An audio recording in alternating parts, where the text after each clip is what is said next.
medium-sized gaming computer in Unreal 5, you can just do whatever. There was so much more limitation on how much you could do on a single computer, and now today you can make an entire series theoretically by yourself. Now I can set up a high-quality render for the entire episode. In the morning it's done. Before we were constrained because it was so much work to just do a little adjustments. It wouldn't have been possible to do this episode with the old workflow. Unreal is also difficult sometimes. What advantages do you feel smaller studios have that the bigger productions sometimes lose sight of? BattleTech is an IP that's existed since the 1980s. Bottom line for me is if I can just help keep such a wonderful IP alive. Do something which you love, not because you think it will be successful, but just because you think, I want to do this. Hired Steel is 100% non-commercial. And there's a reason why 90% of video game movies are pretty bad. Because that kills a franchise. This is Cosmo. Hey Cosmo, welcome to the hello, podcast. Buddy.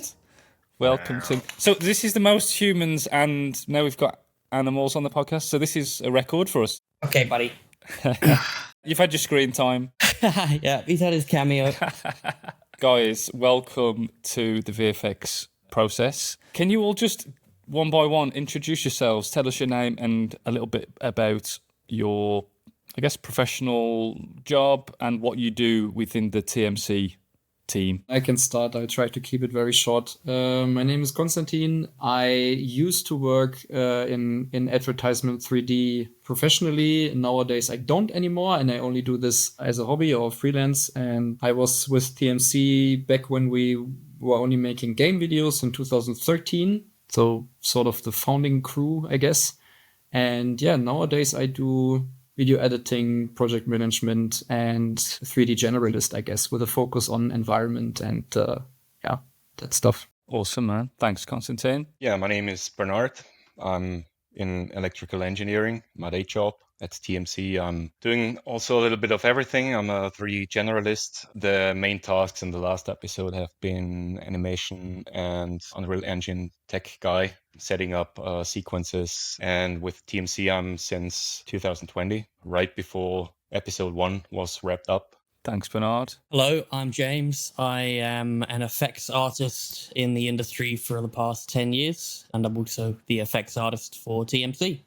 Joined these guys just under a year ago, I would say, and I played MechWarrior games since I was a kid and kind of forgot about them for the longest time until I started watching a bunch of, don't know if you ever heard of like Tech Talks, BattleTech stuff on YouTube, but like kind of reintroducing MechWarrior lore to people in the community. And then I found these guys and was like, oh yeah, I remember how awesome this is. Like big stompy robots. And, you know, because I've been in effects for the last few years, I'm like, I want to help these guys. Awesome, man. So you blow shit up, James. Yeah. That's pretty much how I describe my job to most people. Just make sure I'm not put on a watch list afterwards. Amazing. Yeah, lots of weird Googling for reference material. Yes. Yes, a lot of that. For research, I promise. Hey everyone, just a quick moment to say a huge thank you to all of our YouTube members. Your support really means the world to us and it really does help keep this channel growing. If you'd like to get exclusive access to extra content, behind the scenes and more, then check out our membership tiers. Thanks again and let's get back to the conversation. So TMC then, what would you say that is? Where did it start? I imagine you, Constantine, but correct me if I'm wrong. I've seen on your YouTube channel, you know, you've been creating MechWarrior content for over a decade now. Yeah, so to make it short and not have a 10-year-old story, like we played this game, me and a few friends, semi-competitively, right? Where you have like trainings 2 times a week, so you get a little bit better. So the game was MechWarrior Online back then, and you had units. We wanted to recruit more members, and we sat down and we just edited together gameplay recordings to these like recruiting videos. Once we did that 1 or 2 times, people from other units started approaching me and were like, hey, can you make us a recruiting video as well? We will pay you 100 euros, right? And back then I was a student. I was like, €100. Yeah, that's great. Absolutely. Yeah. And then we made a few of those. And back then we had another guy, Andreas, with us. Nowadays he has a house and 2 kids. He has much better things to do. And he was the first one to say, hey, I have this program called Blender, right? And we can do custom 3D sequences. And when you go through the videos, if you sort by oldest and when you go down, you slowly see that there's a little bit more custom assets flowing in over time. And I think the last one we made was in 2015, which was when I left for university. And I actually based my decision on studying VFX and 3D animation on our channel. And then we kind of let the channel fall asleep for about 5 years. And in 2020, when I was already working in an agency and I was a 3D junior artist, COVID hit and I was sitting 90% of the time at home. So I just started dabbling around with retexturing mechs and posted this to our Discord. And I was like, hey, I have these 4 mechs. Let's make a 5-second teaser. And then this 5-second teaser developed into a 20-second teaser. And then that developed into a 1 minute, which we then called episode 0, which was then like, okay, let's make it a series, right? Pretty much almost when we were done with episode 1, I approached Bernhard because I found his video on YouTube. He remade one of the older intros of the game. And he joined us, and that's when this whole thing started. And like James said, I think we all played MechWarrior as a kid. MechWarrior 3 was pretty much the first video game I ever played, so it's sort of burnt in my brain. And was that to kind of create for others' requests, or was that solely for you guys? So it was definitely just for fun, especially because if you know about the MechWarrior universe, the copyright situation is very complicated. So it was never for money. It was always just for the community and fully free and fully open source. Basically, whoever asked, I just sent them all Blender files, and it Nice. was always very open. Nice. I had the initial idea for this sort of series that I wanted to do because I saw Astartes in the Warhammer 40k universe. Like one guy sat down and basically produced a secret level sort of episode. I might have seen this. This is Yeah, sounding he now worked on Secret Level with Amazon Studios. Oh, really? But he started as a one-man show, basically, and that was very inspirational. So we wanted to do sort of like maybe 10% of that. That was the bar that we set for ourselves. Yeah, it's crazy, honestly, these days how much a single person can achieve with the technology available. Like, I mean, you even rewind back like 25 years ago, and there was so much more limitation on how much you could do, on a single computer with one person. And now today, you can make an entire series theoretically by yourself. With a medium-sized gaming computer in Unreal 5, you can just do whatever. I remember I started like 30 years ago dabbling with 3D. That was on MS-DOS. I don't know if you guys have heard of PathRay, where you have to script your 3D scenes, like describe them, like programming cube with X, Y, Z, writing everything in the editor. So that's how I started, and how much this has progressed over the last 30 years is incredible. Yeah. Just a bit. Yeah. That's crazy. It's just really empowering for indie creators, small teams, small studios to come together and kind of rival high-end AAA video game cinematics. That's pretty exciting time to be creating content, right? And we really saw the power of that when we were working the last year on MechWarrior 5 Clans. We in total produced like 15 minutes of cinematics, but the team over at PGI had an additional 90 minutes of cinematics that they cranked out. And these guys are not an indie studio, but they are also not Activision Blizzard, right? They, like, with a medium-sized budget nowadays, you can just crank out 2 hours of cinematics. And that is crazy. Yeah. You look back at games even like the 90s, 2000s, a lot of the time they used a lot of full motion video because it was cheaper than doing CGI. And then they very specifically added CGI where they could afford it. And that's why you had like, a single full CGI introduction, and that was it. Whereas now these days it's everywhere. I mean, Mech Commander was my first game. I'm not sure you ever played that one, but, all the pilots were actually people that worked at the studio making the game, doing the little like reaction videos when they're getting shot at. And this is like tiny, like 64 by 64, like GIF of them like pretending to die. And it looked ridiculous, but 8-year-old me loved that. I thought it made it look really more realistic. Amazing. Well, you mentioned MechWarrior 5, Constantine. Can you just tell us a little bit about that and how that came about? So, I mean, obviously, like I said, the community is kind of small. So I think they knew about us also because I did ask them for permission before we extracted the game models from the game. We have retextured and kitbashed them a little bit, but the 4 main heroes in our story are based on the game models. I also know that they have watched our videos. And when they started working on MechWarrior 5 Clans, they did approach us and asked us, hey, do you want to work together with us for the teaser? Just test out the waters. It was the first time that they were using Unreal 5. They were moving up from Unreal 4. We were back then switching our entire pipeline over from Blender to Unreal 5. And it just came at the perfect time, right? And we made the teaser. It was a lot of fun. I think it came out really well, also better than I expected, honestly, because like you never know really, because at the end it's still a game engine, right? And then we just got started. We, in the end, produced 3 cinematics with them, 3.5, if you can say that. We made 16 spaceships for them. We made a little map animation, and we even made the main intro cards animation for the game. So they were still like the main creative direction and producing stuff, and then they sort of outsourced the stuff that they wanted to outsource. Especially the action-heavy parts with combat going on, that was where we jumped in, because that was what we were doing with Hired Steel, basically. I joined after they had finished the cinematics for 5, but I did get to do a little bit of work for the rendering of the cover art, which was just doing that. Just like if I told 8-year-old me, like, hey, I got to help render the mech on the cover art of a MechWarrior video game, you know, the box art, like, Amazing. He wouldn't believe me. So even just doing that tiny amount was really cool. And believe me, I could have really used your help when you were just 1 year earlier, because I had to do so many explosions and fire stuff and VDBs and Yeah, and so I only joined really helping with episode 4 when they were well into production of that, but that's been so much fun. I mean, I get to apply the skills I learned working on, let's say, movies that I didn't necessarily really enjoy working on, because, you know, not every Hollywood movie is amazing, but to then be able to take my talents and actually say, like, oh, this is something I love, you know, since my childhood, and get to apply my skills to help make that, it's awesome. I love it. We do what we love, and I think if we wouldn't have the passion for this franchise or universe, we wouldn't have kept up doing this stuff for 5 years. And that's the biggest motivation, the passion, love what you do, that keeps you going.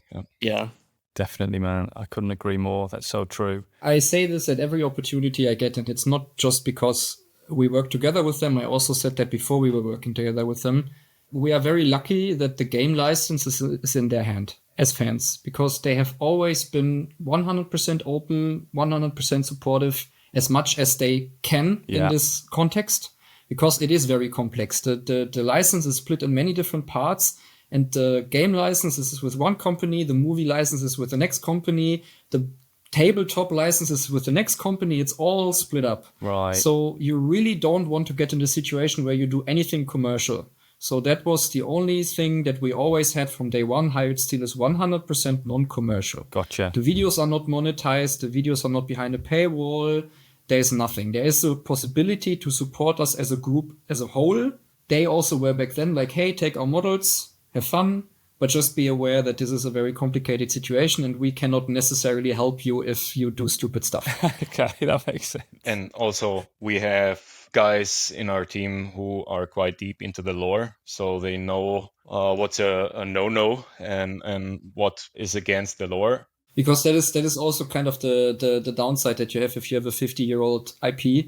It is very clearly defined, and you cannot suddenly put Luke Skywalker on another planet. That's going to piss people off, isn't it? Exactly. Yeah. Yeah. You know, this is an IP that's existed since, you know, the 1980s, and their fans are as dedicated as Star Wars or Star Trek fans, honestly, just obviously not as many of them. Oh, just what we needed today. Not good. Let's just talk about, you know, tools, workflow, Okay, so tools wise, I would really like to give the stage later to Bernhard to explain the whole Unreal stuff, because that is the most current one. But I can tell you where we came from. Episode 0 was still rendered in Maya Redshift. It's literally because I had the license on my PC, and back then I asked my supervisor, "Hey, can I use this?" And he was like, "Yep." And then episode 1, 2, and 3 were all done in Blender cycles, with a lot of stuff in Nuke and After Effects, and input also from Houdini in terms of Alembic simulations and VDBs. With 4 and with the whole clans work that we did, we wanted to move the rendering to Unreal and also the FX, and keep the animation in a DCC, which is Blender still. You know, it's a full-on pipeline. You know, there's a lot of elements that go into creating the final pixels. But yeah, let's start off with writing storyboards. Is there previs? So we have a law person, Charlie, who's very knowledgeable in the law. He always made sure that our story is grounded, and then we turn that into a classical script. And then we hand it over to our amazing storyboard artist, who's also called Constantin, but with a K. He's a professional artist, and you can tell by the storyboards. Yes, absolutely. They almost look like comics, right? They have a lot of perspective, they have a lot of motion in the pictures, and so it really helps us.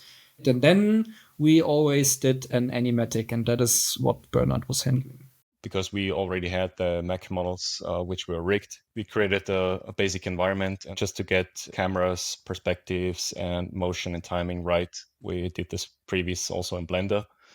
And at least for the early episodes, when the previs was locked in, we were starting to pass this over to our musician, Patrick, who did the score. And then we sort of just treated that as a bare bones and started slapping on stuff. I started to work on the environment, and then we used the library override workflow. So you have your asset. The asset is linked into the animation scene. The animation scene is linked into the environment scene. And that's where you also then put in all the lights and the effects and whatever else, right? And so if you then update the asset, it pushes all the way through. Or at least it's supposed to. Right. Yeah, and I remember the library override thing was pretty new, I think, when we started with these episodes. So I think it was around Blender version 2.8, and the library override system was rather wonky at the time. So we had to struggle a lot. I'll still find it a little bit wonky now at times, to be honest. Blender has its wonkinesses, especially if you are used to industry standard tools. If you start with Blender, everything else is weird. But if you use something else, I don't know, I learned 3ds Max in school, and then you use Blender, it is weird. But for me, it is the better choice because it's free, it's open source, and you can get so insanely quick with shortcuts and everything. You know, exploring Unreal Engine, the transition, pipeline, project management, what was that like to set up and transition over to? So I think the motivation for us to switch, well, on the one hand, there was a lot of hype about Unreal Engine, but we spent quite a long time rendering these episodes, even with high-end gaming cards. And then there was other things like FX, which we could automate with blueprints in Unreal Engine, like when you shoot a laser, then it will spawn the laser, and if it detects that it hits something like a collision, then it will spawn there an impact effect as well. And also the real-time rendering, of course, was very attractive. We saw that good stuff is possible with Unreal Engine, and so we decided to go for it, but still sticking with Blender for animations, rigging, asset creation. I was looking into creating our own add-on with Python. I scripted an export tool, which allows to bake all the cameras in one scene, bake them, export them, and then have them properly aligned in a sequencer. So aligned with all the animations that our mechs and assets are doing, because the axis system is different in Blender, in Maya, in Unreal. So that was one thing that sped up production and integration. But the setup is, the setup can take long to get those working, but it pays off so much, when you can just have a mech walk forward for 50 yards and you know that you're going to get the interactions and stuff rather than having to manually place them on cards or effects. And, and then say, for example, we now want the mech to go that direction and turn right, and then you've got to resim it. Yeah. The second big part is the environment art tools that Unreal Engine obviously has, because you can make levels for games, right? And they are also very well developed because you make levels for games since forever, right? So they are very well established. You have all kinds of brushes and systems and height map tools, and the environment shader is this big because you can input so much. And in Blender, we used a very good plugin, GeoScatter, but still you had to do everything by hand, basically. And there was no painting. You could paint, but only with vertex paint, and then you have to carry that over, and then that's never real time, and you click and you wait 10 seconds to update, and it's so that's really where the engine has its very strong points. And then, of course, rendering. I think in one of our behind the scenes shots, we have a cumulative render timer. It's probably weeks or months or something, and now I can set up a high quality render for the entire episode, which is 9 minutes. And I go to sleep, and in the morning it's done. And that allows much more creative freedom, I would say.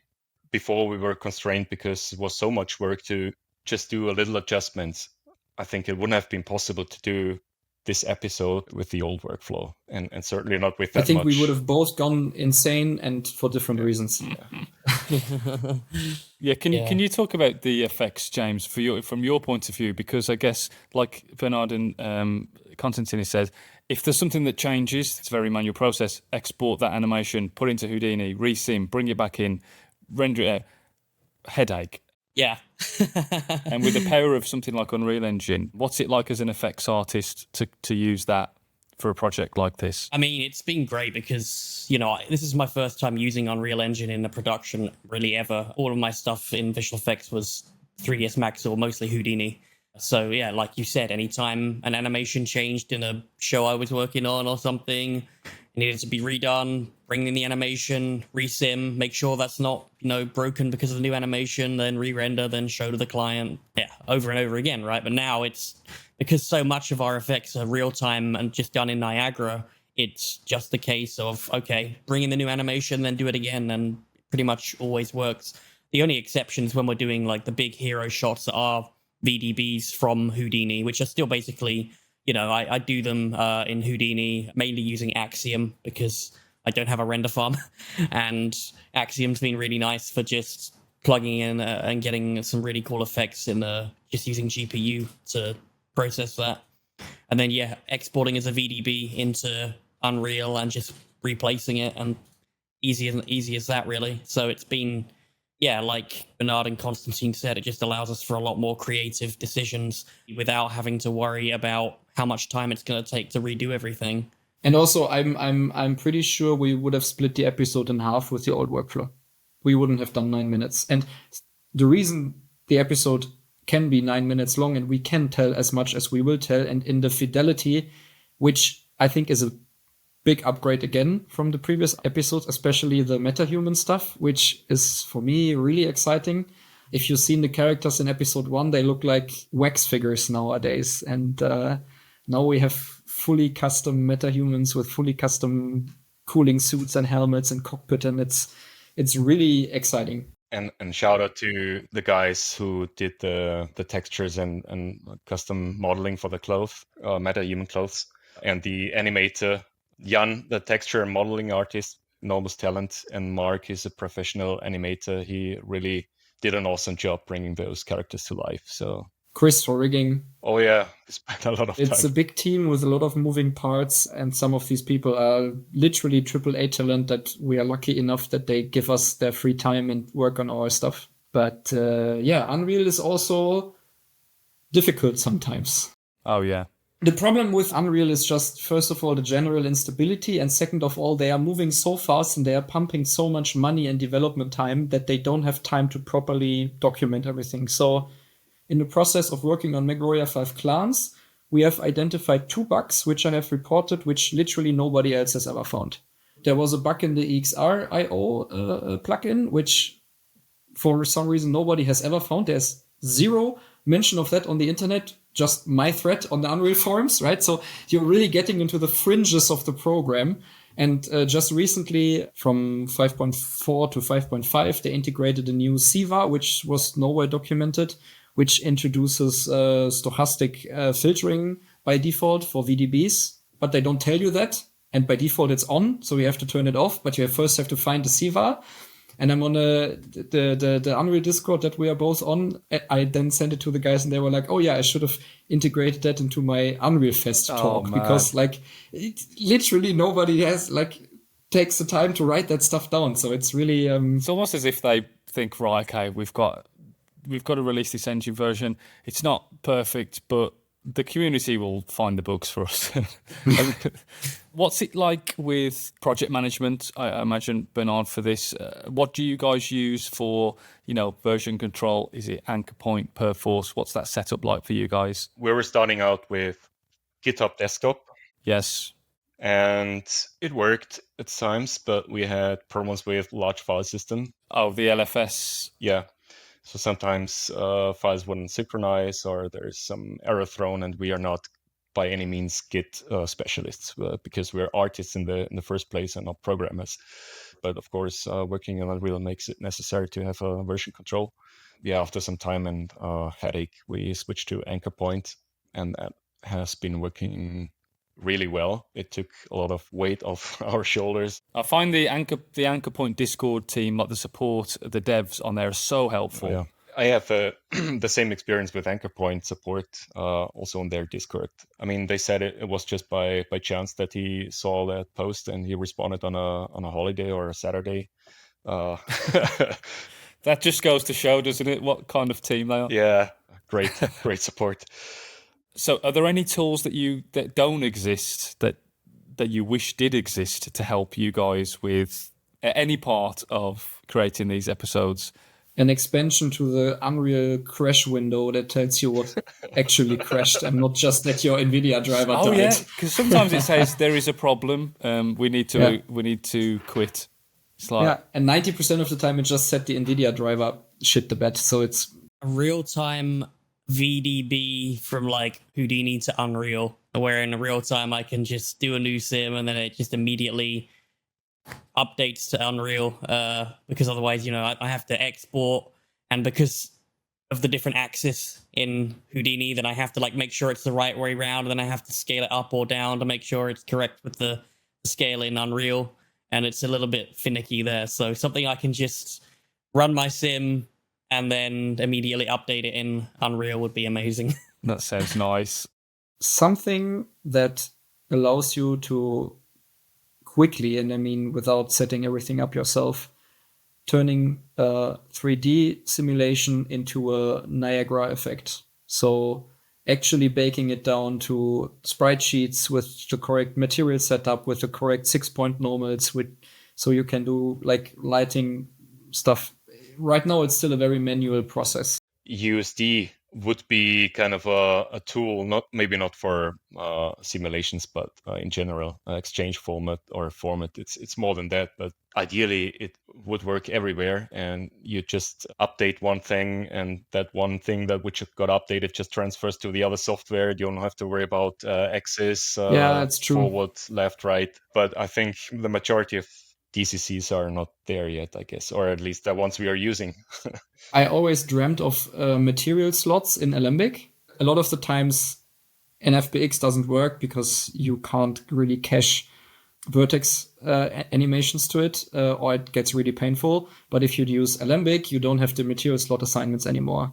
So if Alembic just supported material slots, not even materials, just the slots, that would be nice. But that's what USD is for, but it's not working yet fully in every. Well, at least I haven't got it to work. I think Houdini is doing pretty well with USD, but yeah, other tools don't. Are there any kind of other tools in there that have opened up new creative possibilities? You mentioned metahumans. Does that make you feel like, I can expand or push things even further with all these new features that are coming out with Unreal Engine? With MetaHuman, we kept it sort of limited just because the process of creating clothing for metahumans is still difficult, especially if they have more than a t-shirt and jeans. As soon as you have a big bulky combat suit and a helmet and everything, and then the helmet is connected to the suit and all of that stuff is still very complicated. But the things that are going on with MetaHuman right now, especially with single camera motion capturing and all that stuff, is really exciting. And we really want to get episode 4 out of the door so we can leverage that technology more in the next projects. Yeah, MetaHuman's really cool, just allowing so much detail. BattleTech is so much more than just the mechs. There's like 50 years of lore. A lot of people say it's Game of Thrones in space, and it pretty much is. It literally is, yeah. You have houses, and you have the big invasion, and... Yeah, having MetaHuman that accessible is kind of making us think about bringing more human interaction into future episodes, whatever we do, rather than just having big stompy robots. Which are cool, but you're not waiting for permissions or a green light from a bigger studio. It's all on you guys. Does that ever give you a kind of a different creative freedom? It's a two-sided sword, really. On the one hand, we could do whatever we want, so we could pick a random book from the shelf from BattleTech and throw a dart and do that story, and nobody would tell us otherwise. But also nobody pays us. Of course, yeah. So, you're right. So maybe some random fan will win the lottery one day and say, here, have 5 million and make me 10 different animations. That would be nice. Sort of what like Amazon did with Secret Level, right? Yeah, it's kind of a double-edged sword, but if you don't have to earn money and justify what you're doing to someone who's paying you, you have a lot of freedom to do whatever you like. Yeah, so that is a big benefit for what we are doing as independents.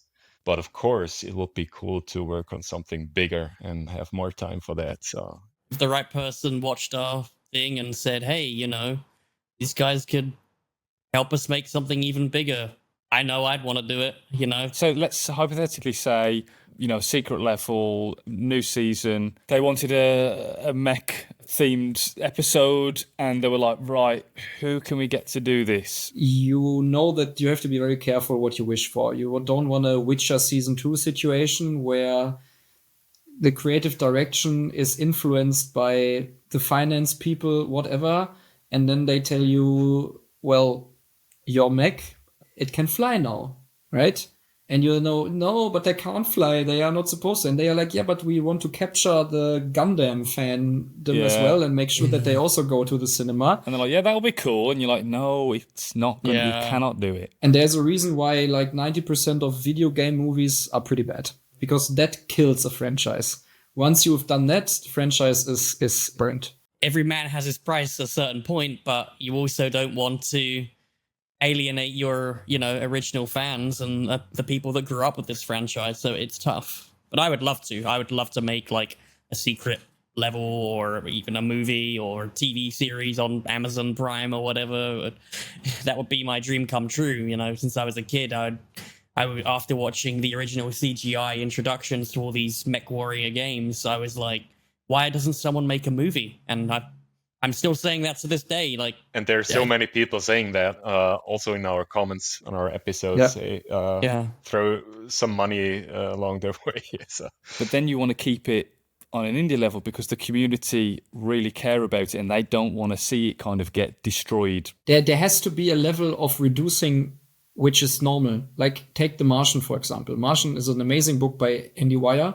The audiobook's 22 hours. Now you want to turn that into a movie. You have to condense it down to 120 minutes. Like, how do you reduce it by 80%, right? And in our case, you have 50 years of lore. How do you condense it down, right? Without overstepping. So, for example, with The Martian, I think they did quite a nice job because it's still a very good movie. It still captures the book. The movie just skipped a little bit. And with BattleTech, you would have to do 100-year jumps, or you would have to do a crawl text in the intro that explains you the last 3,000 years, because you have to assume that 90% of people who see that have no idea of what they are dealing with, right? So it's a very, very delicate balance, and there are very few studios, producers, directors, which I would trust with it, to not mess it up. Yeah, because the fans will turn and they can crush that project before it's even out, This whole MechWarrior 5 Clans thing was very surprising for us, and we didn't expect that. So maybe something similar happens in another year. I don't know. Well, that sounds a really promising kind of partnership or collaboration. That sounds like, they're giving you the creative freedom. You love it. They love it. It's, a match made in heaven, it seems, for a setup like that. Bottom line for me is if I can just help keep putting out content for people that remember BattleTech when they were kids, or then introduce it to their kids now, and just really just keep it on the map and keep such a wonderful IP alive. What advantages do you guys feel that, you know, smaller studios have that maybe the bigger productions sometimes lose sight of? I think it's the same sort of advantage, disadvantage that you have if you look at a startup versus a big company, right? You have flexibility, but you have less resources. In a startup, you go to your boss, you say, I have a good idea. They look at you and are like, that's a good idea. We do this now, but we don't have the money, right? So it's a... Yeah, that's right. And in our case, some of the best ideas came from a random team member from our team writing something in Discord, and then everybody going, oh, that's a good idea. We do this, right? Nice. Which is the advantage that you have. But then again, money and resources. And it's not money for us. It's time. Yeah. Money equals time. We have to do our real day jobs, which limits time. The larger the teams grow, the more effort you have to put into communication and to organization in order to make things still work. But there is something very freeing about finding that balance where, you know, you're small enough to be flexible and communicate and make decisions. There's not too many ideas in the pot. We also get to pick our battles, you know, like in effects wise, you know, I get assigned these shots, I have to do these shots, and you have some creative freedom in the studio environment working on a big project. But, you know, for this project, it's been, this could be a really cool effect to add, and the only constraint apart from time is how much passion you have and drive to want to do it. And it's also nice to be able to include everybody. Like I have friends who worked for a year on a, I don't know, random Transformers movie or whatever, and then their shot is cut out. Yeah. Yep. And in our case, like literally every click you make ends up in the final YouTube video. Whether you see it or not is another thing, or whether you pay attention on it because you watch it on your phone in the bus or whatever. Everything goes into the mix, and that is really nice. Yeah, absolutely, man. For people who want to start to create like cinematics, the best advice I could give from my perspective is do something which you love, which keeps you motivated, not because you think it will be successful, but just because you think, I want to do this. I want to create what I want to see, and also make a project which is manageable. No matter how inspired you feel when you start a new project, there will be the time where that inspiration fades, and you need to make sure that it's not too big to push through that, because nobody has ever uploaded something to YouTube that wasn't finished. You need to be able to finish it, and it's going to be a marathon, not a sprint.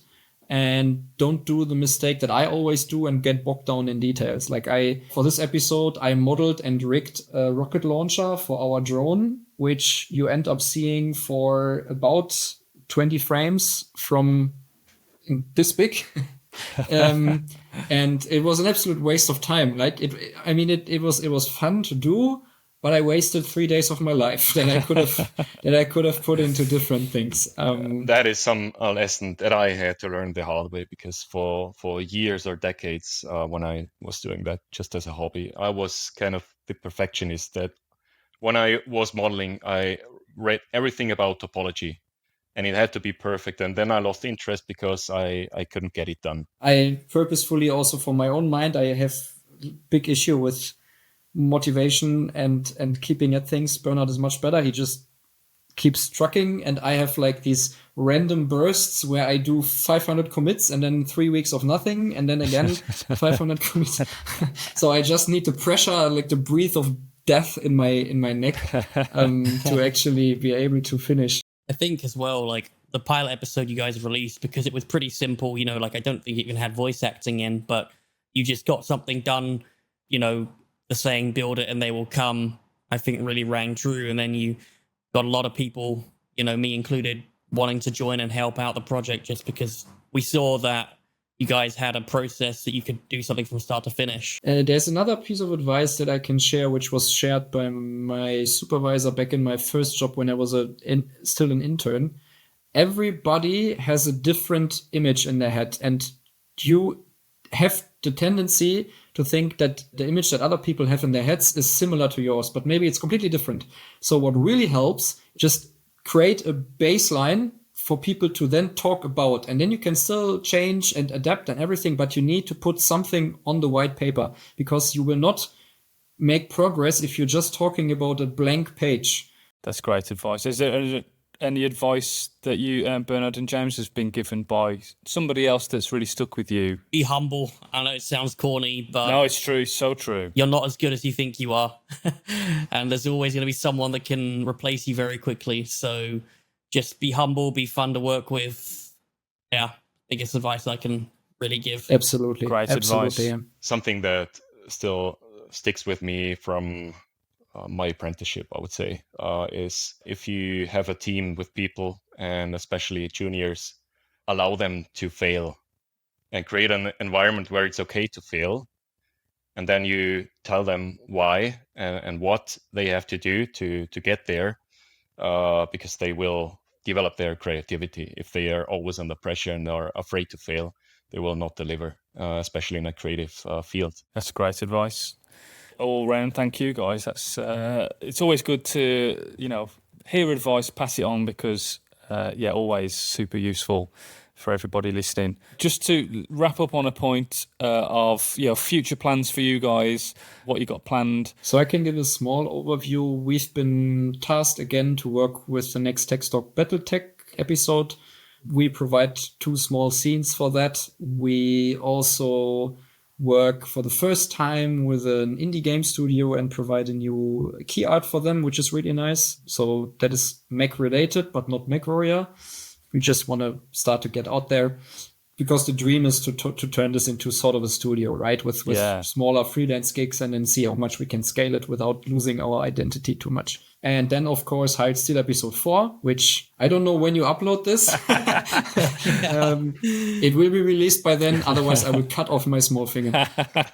And then after that, we are throwing around some plans, which are in the script phase right now. We have a new member who joined us who works on modeling mechs in his free time, but is an actual art director with a lot of experience in real life, which is very helpful because we have nobody with that specific skill set yet. And apart from that, no concrete plans, just that we want shorter, more diversity, and explore new stuff. We're just going to go through that after we've had a little bit of a break and a nice rest, and then we'll figure out where we go from there. Install a new clean version of Windows to make sure that the driver situation is handled. It's my hard drive will be grateful, that's for sure. We wish you all the best for everything that you guys do. So thanks for hanging out with us and just talking about mechs. It's been really insightful, so thanks, man. Thanks for having us, man. It's my first time doing this. So. Well, it's massively appreciated. Yeah, everybody go and check out TMC's channel, and we'll catch up with you very soon, and enjoy the rest of your day, guys. Thanks. Thank you. Same to you. Cosmo the cat. See you later, dude. Cosmo. Take care, guys. Thanks a lot, man. Cheers. Bye. Bye-bye.